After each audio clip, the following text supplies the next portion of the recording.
Now, I happened to watch a video podcast by a Southeast Queensland builder last week, and one data point absolutely shocked me, and it got me thinking about the roofing business. Perhaps we've underestimated the impact that the roofing industry has on the Australian residential building sector. Now, let's hear what this builder has to say about the price of roofing of a house that was built this year and a house built 15 years ago. And he says it's virtually the same roof.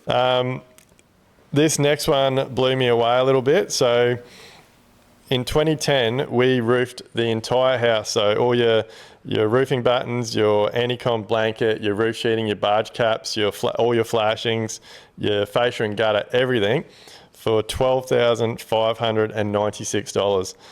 In 2025, almost the exact same square meterage and size project, the cost of those same items from our roofing contractor is $33,573. So triple. Like, that's another one of those triple. So basically in 15 years, the cost to do a roof has tripled.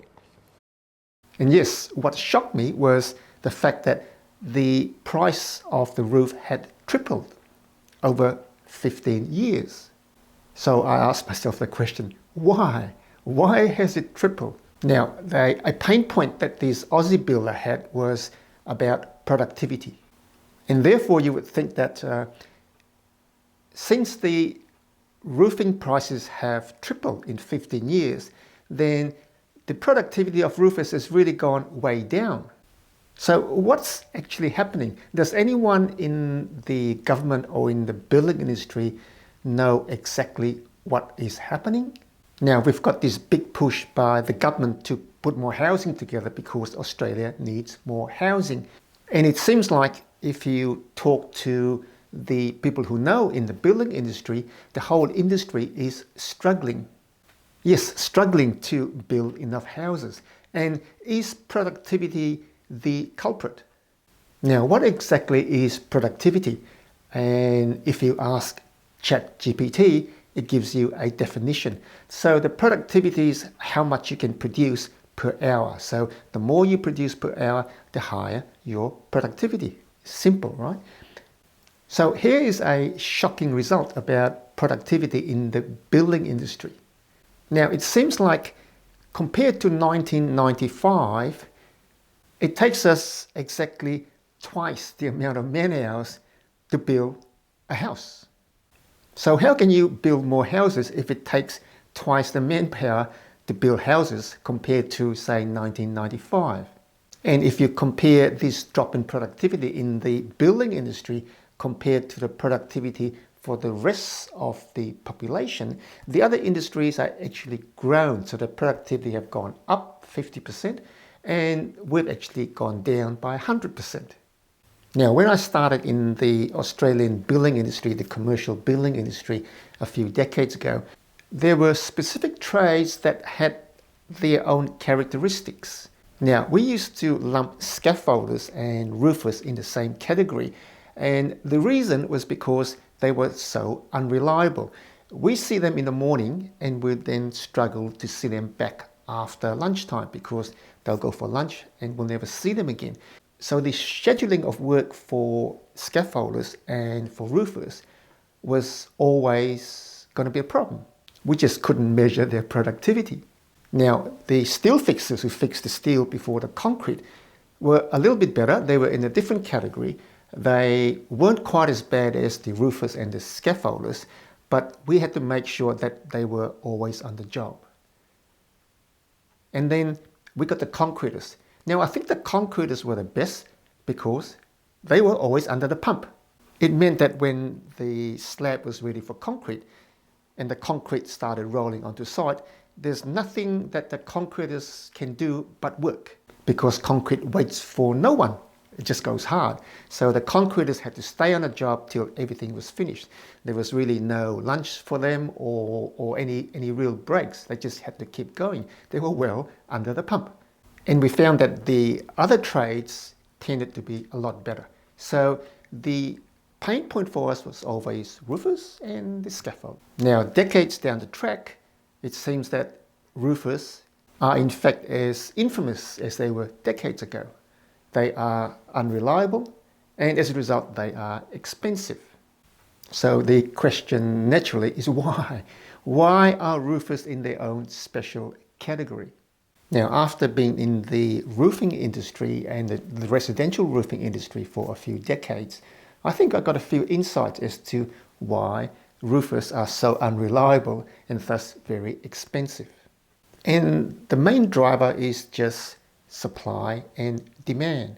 There is just insufficient supply to cope with the demand for roofers. Compounding all of that, we have a lot of roofers who are fast-tracked from just labourers to roofers. And as a result, they don't really know what they're doing. So the quality goes down, there's a lot of rework, and therefore to produce a roof will take 2 or 3 times as long. So as I thought more about this builder's comment that the roofing was 3 times as much, it started to make sense to me. Now, the problem is that every house needs a roof. And without a roof, you haven't got a house. So you need roofers to put a roof on. And we here at the Roofing Portal, we're struggling to get enough people who are interested in a roofing career.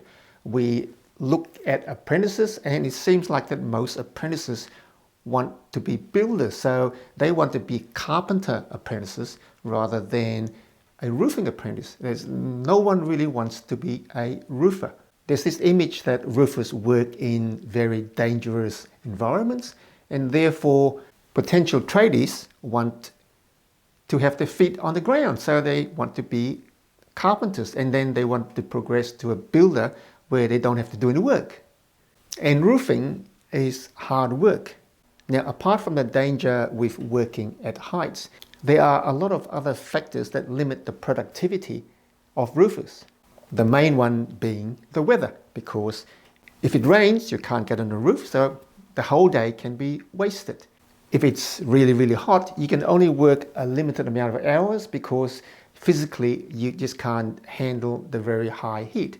If the wind blows strongly, then it's too dangerous to be on the roof because things get blown off a roof.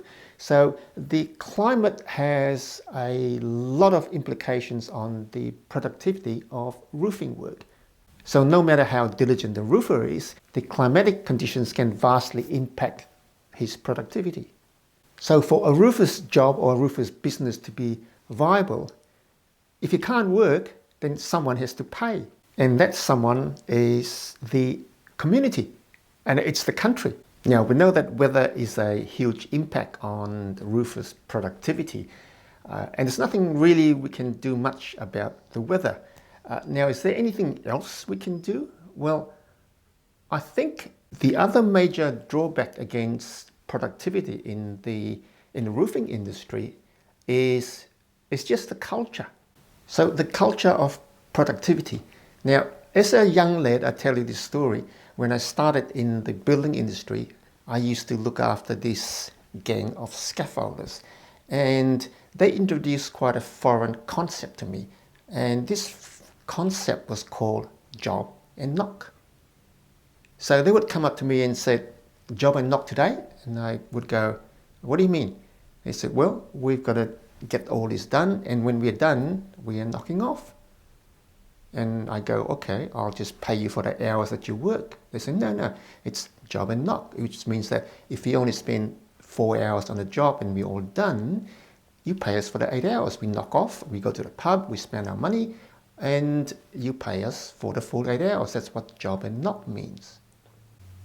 And this culture and this concept was quite foreign to me because me as a staff worker, I had to work the full 8-10 hours every day. There was no job and knock for me.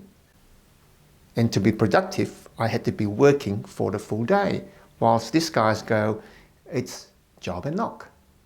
And this concept, this culture is the same with scaffolders, the same with roofers. So in this job and knock culture, there is a lot of productivity loss.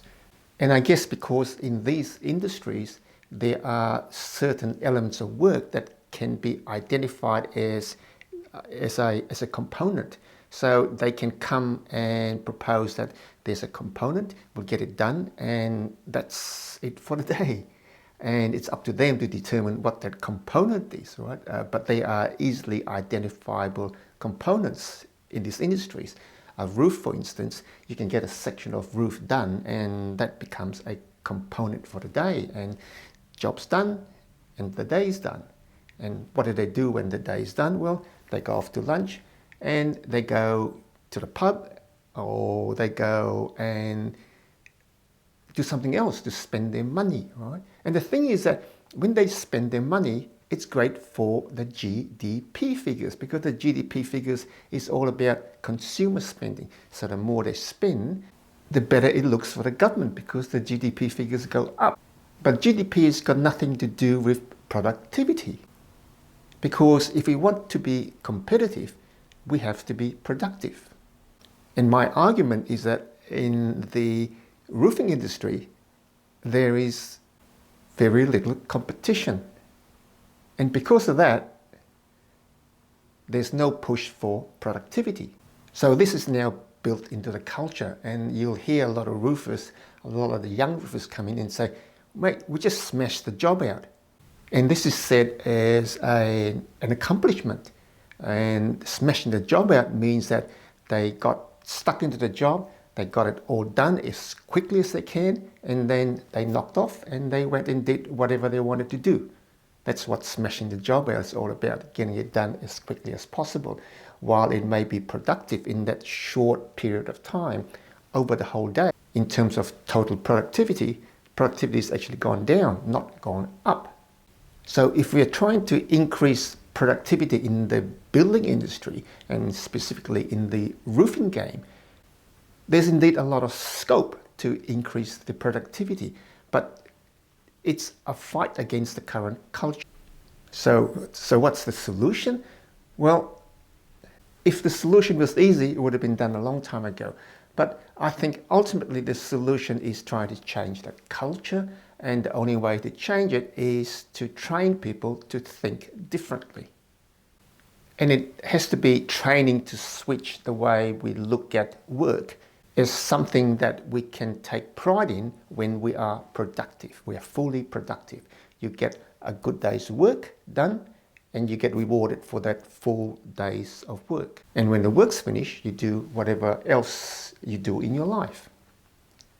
But while you're at work, you've got to be fully productive. And it's not what is happening at the moment, because the workday is only partially productive, and the rest of the workday is wasted on other activities that are non-productive.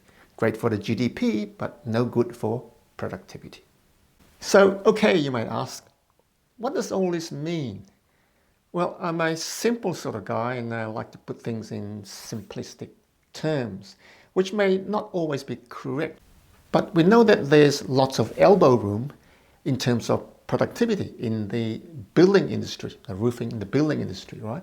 So there's lots of elbow room for improvement in productivity. So in simplistic terms, every percentage point increase in productivity in building means a couple of things.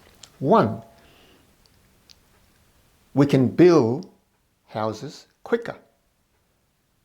Two, we can build houses cheaper. So in really rough terms, so if we increase productivity by 50%, then we can add 50% more houses being built in the same period. And we can lower the costs by the same percentage. Imagine, cheaper houses quicker.